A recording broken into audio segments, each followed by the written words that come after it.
Et à l'ange de l'église de Pergame écrit : Voici ce que dit celui qui a l'épée aiguë à deux tranchants. Je connais tes œuvres et le lieu où tu demeures, où est le trône de Satan. Et tu retiens mon nom et tu n'as pas renié ma foi.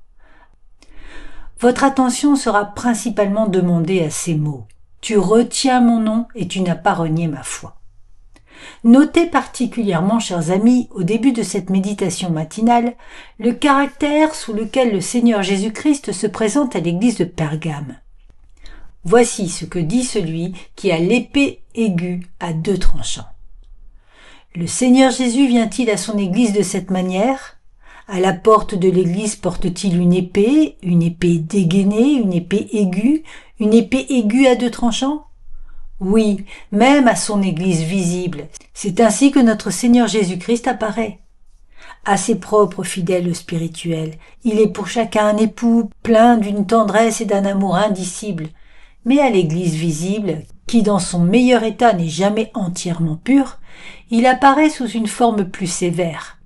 À une église, il vient comme capitaine de l'armée du Seigneur et il brandit une épée aiguë à deux tranchants.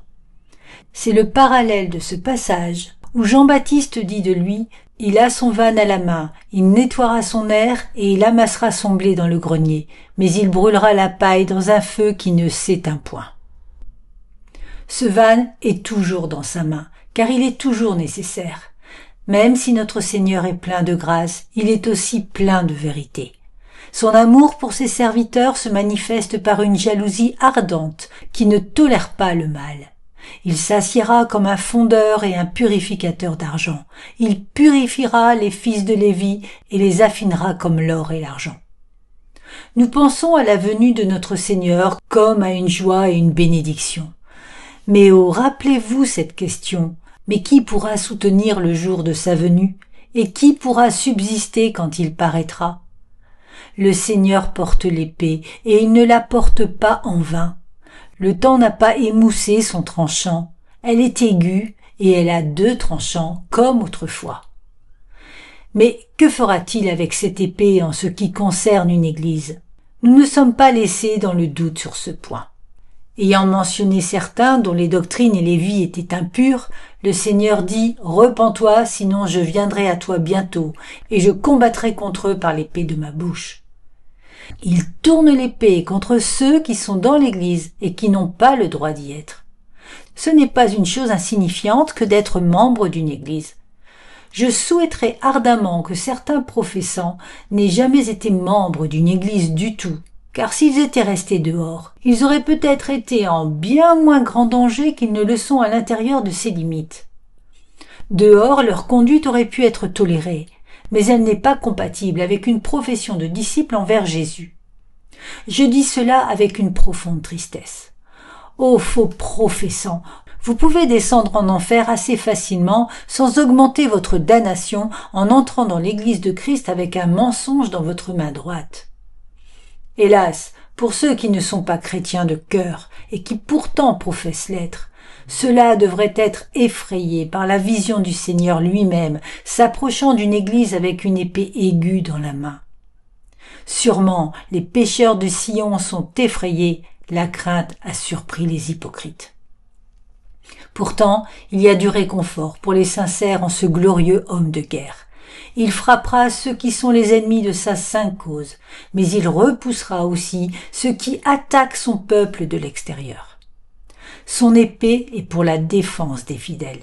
Elle est dégainée pour protéger les timides et les tremblants.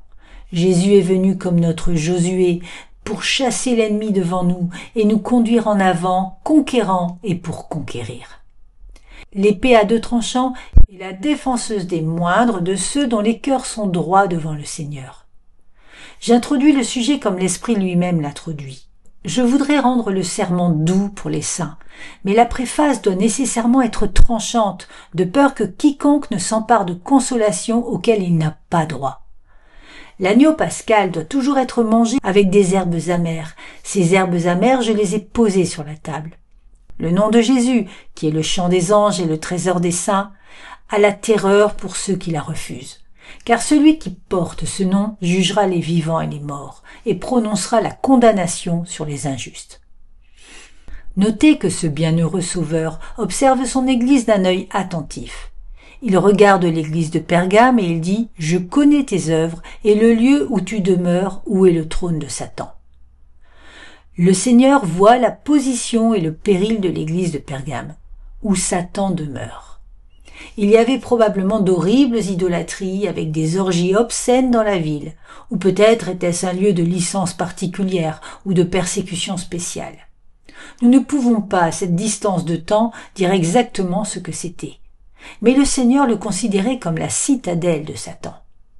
Il y a des endroits dans le monde aujourd'hui où le péché a tellement le dessus, où l'erreur et l'incrédulité règnent si suprêmement, que le diable semble y avoir pris résidence et en avoir fait sa capitale. C'est un voisinage éprouvant pour une Église de Christ, et pourtant c'est l'endroit où elle est le plus nécessaire. Vous, chers amis, vivez peut-être dans une société où le malin règne sans conteste. Vous n'êtes pas favorisés pour demeurer avec vos frères quotidiens, mais vous rentrez chez vous pour être accueillis par des blasphèmes à la porte. Et toute la semaine, des vues et des sons assaillent vos yeux et vos oreilles, qui vous font vous sentir comme Lot à Sodome. Je suis désolé pour vous, mais que cela vous console que votre Seigneur sait tout cela, et il peut soit vous retirer de cette position éprouvante, soit glorifier encore plus sa grâce en vous soutenant dedans et en vous permettant de vaincre l'ennemi.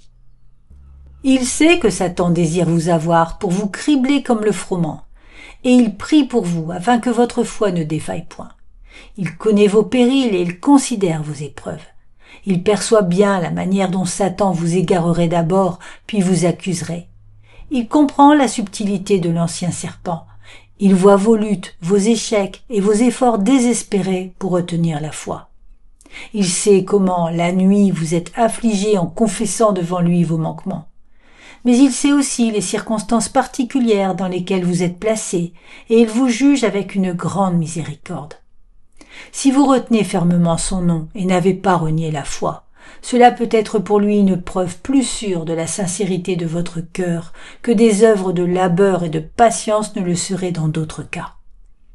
Vous avez porté moins de grappes qu'une autre vigne, mais Jésus sait que vous poussez sur un terrain très stérile, et il pense du bien de votre petit fruit. Votre travail quotidien n'a pas l'air de grand-chose quand il est fait, mais quand des chevaux labourent un rocher si dur qu'ils brisent le roc, aucun laboureur n'attend autant que lorsqu'une terre légère doit être doucement retournée. Le Seigneur Jésus prend toutes nos circonstances en considération, et bien qu'il nous aime trop pour excuser nos péchés, il mentionne lui-même les circonstances qui font que notre acte est plutôt un échec qu'une faute, comme il l'a fait pour les premiers disciples quand il les a trouvés endormis et qu'il a dit « L'esprit est prompt, mais la chair est faible ». Ô chers enfants de Dieu, si vous êtes placés dans des positions d'épreuve et de difficultés particulières, et si vos obstacles sont si nombreux que vous ne pouvez accomplir le 10e de ce que vous désirez, écoutez alors comment Jésus le dit. Je sais où tu demeures, là où est le trône de Satan. Si vous êtes fidèle à votre Seigneur et ferme dans sa vérité, il vous louera et dira « Pourtant, tu retiens mon nom et tu n'as pas renié ma foi. » Je me demande si ce mot de consolation est destiné à quelqu'un ici ou à quelque ami qui écoutera ce sermon.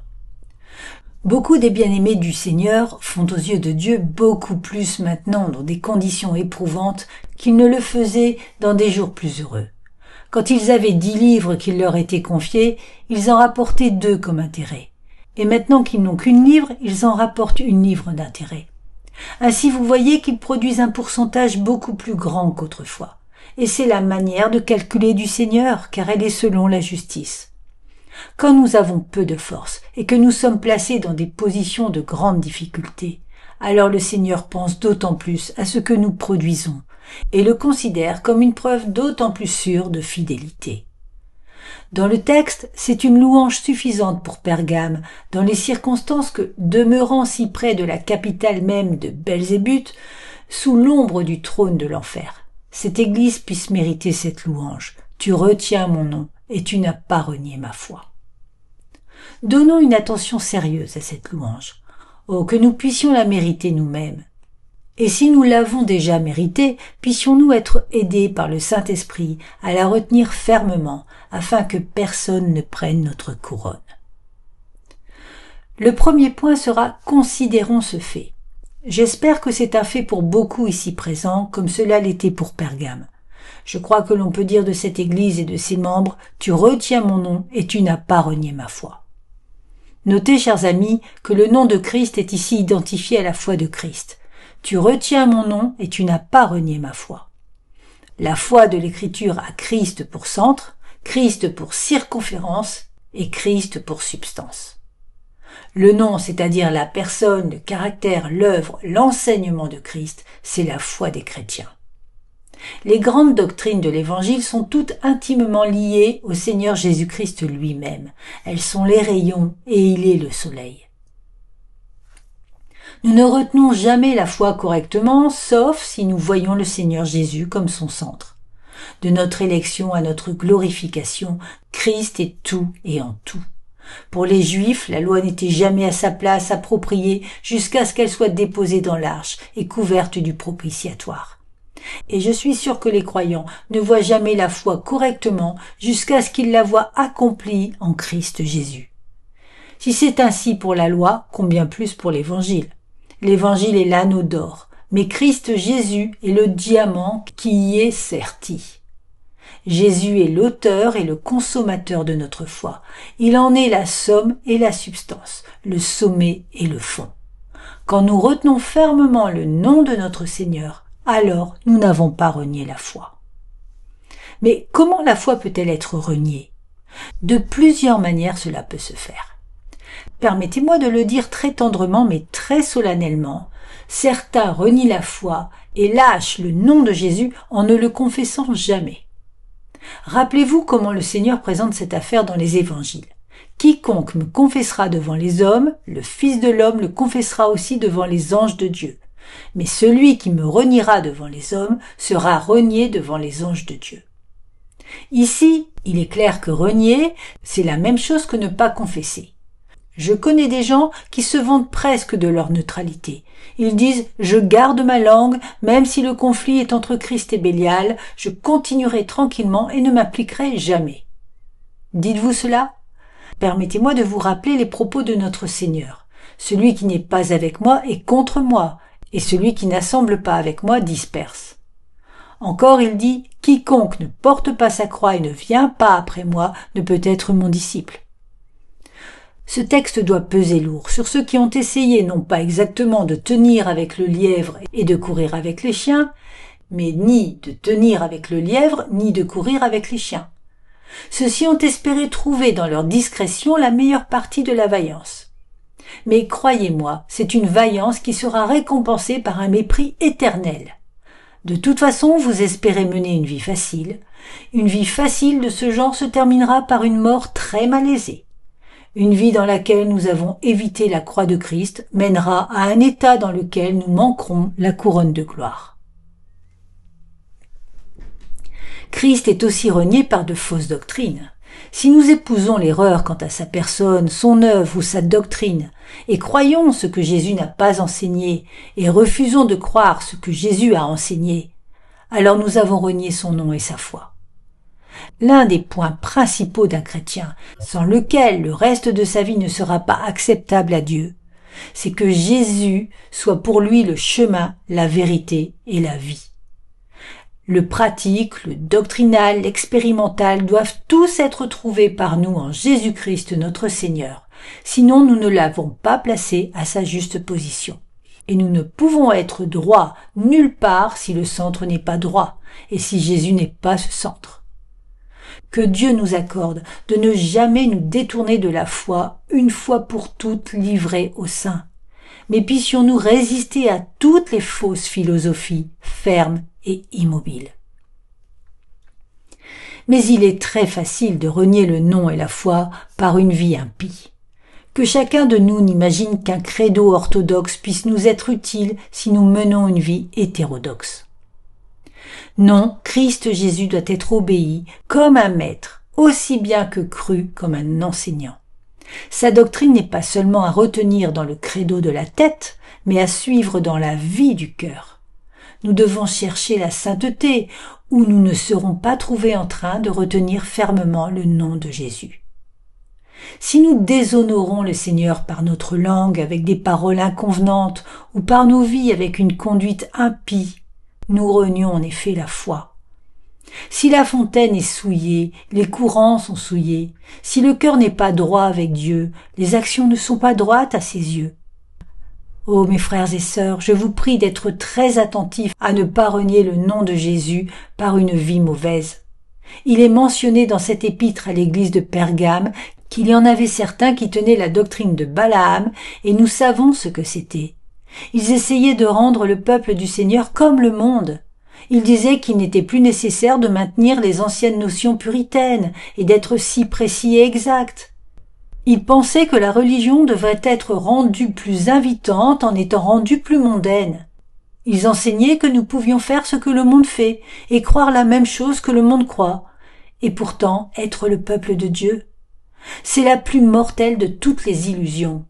La doctrine de Balaam était aussi liée à l'impureté, et je ne m'en étonne pas, car une fois que nous quittons la non-conformité du monde, nous avons abattu la haie qui sépare entre l'Église et le monde, et les conséquences seront néfastes des deux côtés. Si le monde ne court pas dans l'Église, l'Église courra dans le monde. Cela revient au même à la fin. Nous devons soit conquérir le monde par la puissance du Seigneur Jésus, soit le monde nous conquérera. Il n'y a pas de voie moyenne. Le compromis n'est qu'une défaite prolongée. Nous devons être nettement séparés du monde dans l'esprit et la teneur de nos vies. Sinon nous renierons à la fois la foi et le nom de Jésus. Hélas, nous pouvons renier la foi en l'abandonnant réellement et en quittant le peuple de Dieu. Certains le font délibérément et d'autres parce que les charmes du monde les surmontent. Ils désirent gagner de l'argent et comme ils craignent de ne pas pouvoir être chrétiens et pourtant réussir dans leurs desseins, ils abandonnent la religion. En cet âge, beaucoup de personnes sont trop respectables pour être pieuses. Cela nuirait à leurs affaires de suivre le Seigneur pleinement. Ils ont un sens trop aiguisé de la valeur de l'estime du monde pour abandonner tout pour l'amour de Christ. Ils ont compté le coup et ils ont décidé de retourner chez leurs parents. Ils doivent choisir entre Dieu et Mammon, et ils l'ont fait délibérément, et nous pouvons bien nous arrêter et pleurer sur eux, et nous étonner qu'ils puissent être si mesquins au point de préférer l'or à Dieu et l'honneur à la sainteté. Que le Seigneur ait pitié de telles personnes, que son esprit vienne et les convertisse. Mais beaucoup d'entre nous qui retiennent fermement la foi peuvent après tout la renier en ne faisant rien pour Christ. Si vous ne faites rien pour Jésus, vous le reniez. Je ne chanterai pas, dites-vous. Pourquoi pas, quand vous avez le souffle? Je ne donnerai pas. Pourquoi pas, quand tout ce que vous avez est à lui? Je n'irai pas après les pécheurs. Comment alors pouvez-vous être ses disciples? Je ne viendrai pas aux réunions de prière. Quoi? Reniez-vous la prière? Je ne rejoindrai pas l'église. Quoi? Méprisez-vous la communion des saints? Si vous le faites, vous reniez la foi. La foi, quand elle est vraie, est active, elle porte du fruit, elle travaille abondamment. Elle n'est pas muette, mais elle trouve une langue. Elle n'est pas boiteuse, mais elle marche. Ce n'est pas un œil aveugle, mais elle cherche des objets de pitié et les soulage. Ce n'est pas un bras lépreux, flétri et mort, mais elle pose sa main sur les malades et les guérit. La vraie foi n'est pas une déclaration vide, mais un acte et une action substantielle. Si vous ne faites rien pour Christ, vous reniez la foi. Si vous ne vivez pas entièrement pour Christ, vous reniez la foi. Si vous n'êtes pas rempli de zèle pour la propagation du royaume du Rédempteur, si vous n'êtes pas ému de compassion pour les païens, alors vous reniez la foi. La foi des élus de Christ est une réalité, c'est une chose de puissance qui nous contraint à nous renier nous-mêmes et à vivre pour Dieu. Et si nous ne le faisons pas, nous n'avons pas la foi qui sauvera l'âme. De quelle manière pouvons-nous être dits retenir fermement le nom de Christ et la foi de Christ? Je réponds d'abord par le consentement plein de l'intelligence, en livrant notre esprit pour être enseigné par Dieu, le Saint-Esprit. Ô frères et sœurs, nous devons retenir fermement les doctrines de l'Évangile. Chaque vérité révélée est précieuse et doit être retenue fermement comme pour la vie même. Nous devons laisser aller les chicanes métaphysiques, les spéculations scientifiques, les imaginations vaines. Mais ce qui nous vient par la parole inspirée de l'Esprit de Dieu doit être maintenu. Ainsi dit le Seigneur, est la fin de tout débat pour les esprits chrétiens. Nous voyons un conflit mortel faire rage tout autour de nous, un conflit entre la soi-disant libre pensée et la parole inspirée de Dieu. Frères et sœurs, nous ne tolérerons pas même un instant un soupçon quant à la vérité et l'inspiration de la parole de Dieu. Nous croyons à l'inspiration, à la révélation, à l'infaillibilité. Nous irons au bûcher pour cela, si besoin est, et mourrons pour la défense de la parole de Dieu. Mes frères et sœurs, il y a un esprit étranger de nos jours, qui est plus rusé que le déni ouvert de la pensée moderne. C'est un esprit qui parle avec des mots doux et huileux, mais dont le cœur est contre le Seigneur et sa vérité. C'est un esprit qui appelle le mensonge un développement et trouve absurde d'être sérieux sur quoi que ce soit ou d'appeler un credo orthodoxe ou une doctrine hérésie. Il est à la mode de comprendre, d'être libéral, d'être charitable et de ne pas savoir ce que vous croyez, ni de s'en soucier tant que vous êtes bienveillant. C'est l'esprit qui maintient la paix du diable et lui permet de dormir tranquillement. C'est l'esprit de l'âge, mais pas l'esprit de Dieu. L'Esprit de Dieu fait des hommes sérieux comme Élie, des hommes directs comme Jean-Baptiste, des hommes comme Paul qui croyaient ce qu'ils croyaient et le faisaient savoir à ses semblables.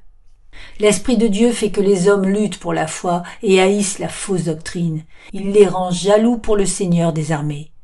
Nous voulons cet esprit de retour. L'Église en a besoin. Le monde en a besoin bien qu'il ne le sache pas.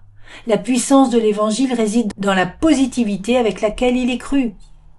Tant que les ministres sont rêveurs et les églises somnolentes et que les masses de nos compatriotes périssent par manque de connaissances, il est cruel de tourner autour du pot avec des peut-être et des mais. Non, ainsi dit le Seigneur, est le mot qui coupe les pécheurs au cœur et les pousse à la croix.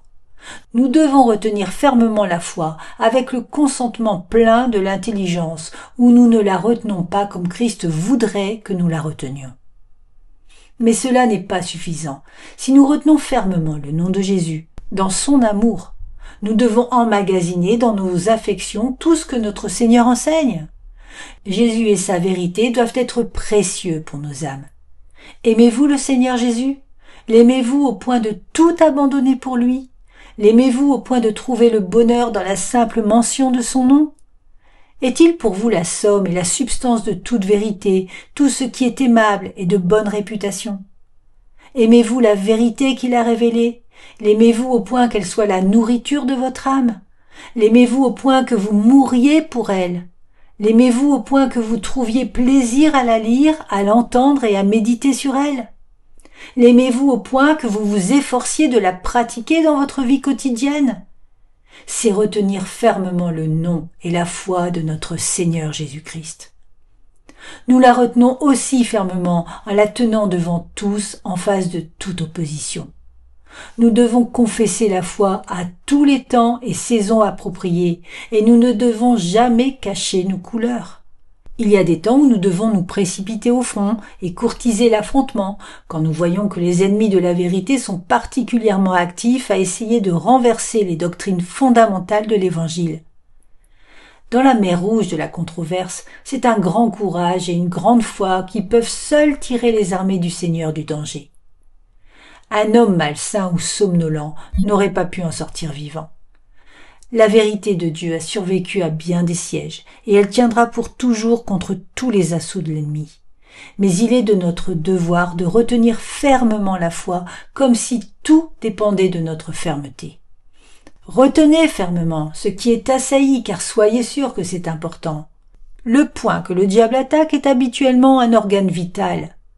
Retenez fermement la forme des saines paroles, car il y en a qui voudraient refaçonner l'Évangile selon leurs propres idées de progrès. Retenez fermement l'Évangile éternel, car il y en a qui pensent qu'il est en retard sur l'âge. Retenez fermement ce que vous avez reçu, bien que tous les chiens du monde aboient contre vous. De toute façon, nous retenons fermement le nom et la foi de Christ. Ayant considéré le fait, élargissons-en sur celui-ci. Que voulons-nous dire par retenir fermement le nom de Christ? Nous voulons dire d'abord retenir fermement la divinité de ce nom. Nous croyons à la vraie divinité de notre Seigneur. Son nom sera appelé admirable, conseiller, Dieu puissant. Nous le croyons être vrai Dieu de vrai Dieu. Nous lui rendons tout le culte qui peut être payé à Jéhovah lui-même, car le Père lui a donné un nom qui est au-dessus de tout nom, afin qu'au nom de Jésus tout genou fléchisse, des choses qui sont dans les cieux et des choses qui sont sur la terre et des choses qui sont sous la terre. Nous pouvons lui confier nos âmes, puisque nous le croyons être au-dessus de tout, Dieu béni éternellement. L'un des noms par lesquels il nous est révélé est Emmanuel. Nous traduisons ce mot par Dieu avec nous. Nous retenons fermement cette bienheureuse vérité de notre foi et nous la retiendrons fermement malgré toutes les plaisanteries grossières de ceux qui profanent ce saint nom. Le jour viendra où ils découvriront que celui qui portait ce nom était vraiment Dieu avec nous, et ils pleureront et se lamenteront à cause de cela. Nous retenons fermement le nom de Jésus comme étant celui de Jéhovah Tzidkenu, l'Éternel notre justice. Nous aimons ce nom, nous nous en délectons, et nous le retiendrons fermement contre tous les venus. Nous retenons aussi fermement le nom de Jésus et la foi de Jésus quant à la royauté de son nom. Il est né roi des Juifs, et il est aussi roi des rois et seigneur des seigneurs. Il est mon Seigneur, et je n'en connais pas d'autre. Il règne dans le royaume de mon âme. Il est le souverain sur toute ma nature. Il est mon roi, je lui rends hommage avec délice. Je suis heureux d'être son sujet, heureux de l'adorer et de le servir. Je sens que quand je le sers, je suis élevé à une royauté plus haute que ceux qui se disent rois et rois non chrétiens, et qui pourtant ne connaissent pas le Seigneur. Frères et sœurs, retenons fermement cette partie de la foi, que Jésus-Christ règne sur toute chose pour son Église, que toute puissance lui est donnée dans le ciel et sur la terre, et qu'il abattra toute la puissance de ses ennemis. Bientôt ses ennemis seront comme la graisse des béliers, comme la graisse des agneaux, ils seront consumés. En fumée ils se consumeront. Retenez fermement le règne de Jésus, le roi prêtre selon l'ordre de Melchisédek. De plus, nous croyons à la grandeur de ce nom, comme étant le premier et le dernier. Oh, quelle bénédiction nous sont venues par Jésus-Christ. Par son nom, nous avons le salut. Par son nom, nous avons la vie spirituelle et tout ce qui suit. Par son nom, nous avons le pardon, la justification, l'adoption, la sanctification. Par son nom, nous avons la force, l'illumination, le réconfort. Par son nom, nous avons la communion avec Dieu et le ciel lui-même. Son nom subsistera éternellement. C'est le nom auquel les séraphins jettent leur couronne et les démons se mordent les lèvres. Son nom est comme un parfum répandu pour les saints, mais c'est un nom terrible pour les esprits mauvais. Nous devons retenir fermement le nom de Jésus, car c'est la vie, la joie et la victoire pour nous. Nous retenons fermement ce nom, comme nous croyons à son pouvoir salvateur. Tu lui donneras le nom de Jésus, car c'est lui qui sauvera son peuple de ses péchés. Jésus nous sauve de la culpabilité du péché par son sang expiatoire. Il nous sauve de la domination du péché par son Saint-Esprit. Il est Jésus, le Sauveur, capable de sauver parfaitement. Nous ne voulons pas accepter un Sauveur divisé ou limité ou faible, mais nous croyons en lui comme Dieu notre Sauveur, qui est puissant pour sauver. Nous retenons fermement son nom dans son immutabilité. Jésus-Christ est le même hier, aujourd'hui et éternellement. Son évangile n'est pas une chose aujourd'hui et une autre demain. Le chemin du salut est le même et les vérités le concernant sont les mêmes. Il n'y a rien dans le nom de Jésus à dépasser ou à mettre de côté comme une vérité usée. Non, Jésus est le Sauveur immuable, avec une alliance immuable et un évangile immuable. Enfin, laissez-moi montrer la place pratique du nom et de la foi avec nous. La place pratique est celle-ci. D'abord, c'est notre réconfort personnel. Pour tous les temps, le Seigneur Jésus est le contentement de notre cœur. Par ce nom béni et cette foi bénie, les croyants sont eux-mêmes rendus joyeux et forts. C'est la force pour notre faiblesse, oui, la vie pour notre mort. Le nom de Jésus est en fait la somme de l'Évangile. C'est l'Évangile en bref, et le retenir fermement, c'est être droit de part en part. Nous devons le retenir fermement comme notre joie, Jésus notre principal délice. Pour les croyants, le nom de Jésus est comme le pommier dans le bois, parce qu'il est si cher, si précieux, si entièrement aimable. Nous retenons fermement son nom comme l'amante retient les précieux souvenirs de son ami. Nous aimons son nom. Il fait chanter nos cœurs chaque fois que nous l'entendons. Il met toutes les cloches de notre âme à sonner. Nous pourrions écrire des livres entiers sur ce seul nom et montrer comment dans chaque lettre il y a un évangile. J-E-S-U-S. Nous ne nous attarderons pas là-dessus maintenant, mais nous dirons seulement que nous le retenons fermement parce qu'il est notre joie. Nous le retenons fermement aussi parce qu'il est notre force. Chaque fois qu'un homme a quelque chose de précieux, il aime le garder pour lui. Il le retient fermement parce qu'il le valorise. Ainsi nous valorisons le nom de Jésus au-dessus de toute chose et nous ne voudrions pas nous en séparer pour tout l'or du monde. Les hommes peuvent nous ridiculiser pour croire à une vérité démodée, mais cette vieille vérité n'est pas le rêve d'un cerveau fiévreux, ce n'est pas une fiction d'un ancien écrit. Le nom de Jésus est notre force et nous ne le renierons pas. Il a été essayé et prouvé par des millions. Des dizaines de milliers ont vécu pour ce nom et sont morts pour ce nom, et nous ne l'abandonnerons pas. Le nom de Jésus est notre espoir, et nous ne renierons pas la foi qui y est enveloppée. Nous ne quitterons pas l'ancre qui nous a tenus fermes dans chaque tempête. Nous en connaissons la force. Nous ne quitterons pas le rocher qui a été jusqu'ici notre abri, car nous en connaissons la fermeté. Le nom de Jésus est entrelacé avec nos vies mêmes. Plutôt que de l'abandonner, nous mourrions. Et puis ce nom, cette fois, ce sont notre message. Notre seule affaire ici-bas est de crier « Voici l'agneau ». Ne sommes-nous pas envoyés précisément pour cela, prêcher Jésus et rien que Jésus? Ceux d'entre nous qui ne peuvent faire plus feront au moins cela. Si nous ne pouvons que murmurer le nom de Jésus quand nous mourrons, cela suffira. Celui qui ne peut dire que Jésus sauve et n'explique pas ou ne réfute pas, a dit assez pour sauver son âme et glorifier son Seigneur. Notre seul travail est de dire aux pécheurs qui sombrent qu'il y a la vie dans un regard à Jésus et de les implorer de regarder et de vivre.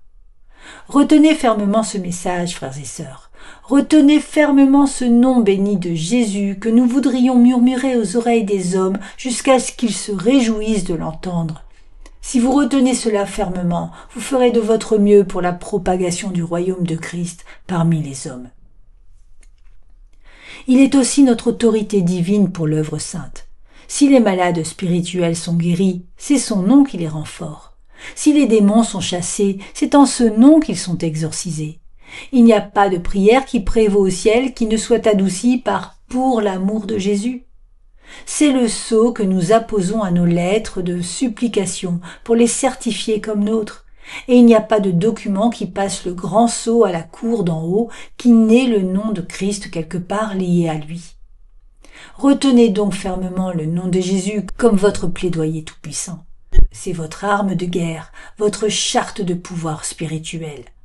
Retenez fermement ce nom comme votre grand délice en méditation, qu'il soit votre repos pour votre mémoire, votre gloire et votre fierté, qu'il soit aussi votre encouragement dans le service saint, l'enseigne de votre armée, la couronne de votre tête. Ceci est aussi notre puissance dans la prédication. Le diable ne sera jamais chassé par aucun autre nom. Retenons-le fermement. Prêchons le nom de Christ à jamais. Mais ne l'utilisons jamais comme un supplément, comme un contrepoids, comme un leurre pour tromper les masses. C'est la vérité de Dieu et infiniment plus que cela. Ne parlons pas d'elle comme si c'était une fable astucieusement inventée ou une parabole qui peut ou non être vraie. C'est une réalité. Jésus était une personne, il a vécu et il est mort, et il vit pour toujours, et en son nom nous traitons de faits réels. Retenez fermement la doctrine de la croix.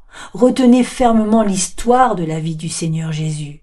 Retenez fermement les doctrines révélées qui entourent sa naissance, sa vie, sa mort, sa résurrection, son ascension, sa seconde venue, sa gloire éternelle.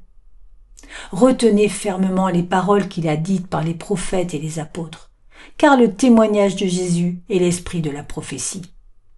Retenez fermement tout ce que vous avez appris du Père, du Fils et du Saint-Esprit, car c'est la foi, une fois pour toutes livrée au Saint. Enfin, que cela soit votre incitation à la prière. Priez beaucoup pour la prospérité du royaume lié à ce nom. Que votre importunité ait ceci comme fardeau. Que ton règne vienne, que ta volonté soit faite sur la terre comme au ciel. Travaillez pour cela.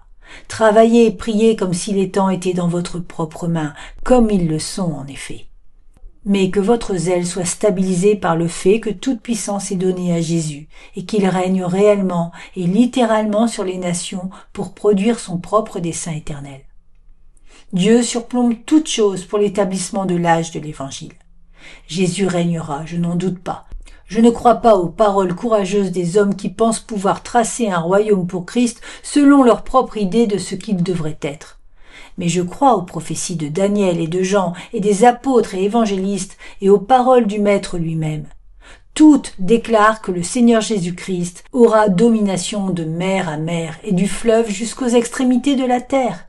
Elles déclarent que les rois des îles lui apporteront tribut et que les parties les plus éloignées de la terre seront sa possession. Il viendra un temps où les faux dieux tomberont et où le seul Seigneur et son Christ seront reconnus par toute l'humanité. L'Éternel régnera pour toujours, ton Dieu, ô Sion, de génération en génération, louez l'Éternel. La perspective du règne de Jésus et de la propagation de la vérité pure et non souillée est notre encouragement à retenir fermement son nom et sa foi et à ne jamais la renier, quoi qu'il arrive.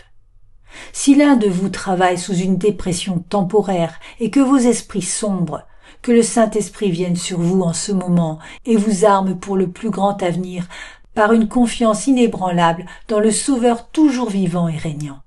Il vit. Il règne, toute puissance lui est donnée dans le ciel et sur la terre. Par conséquent, comportez-vous comme des hommes et des femmes, soyez forts dans le Seigneur.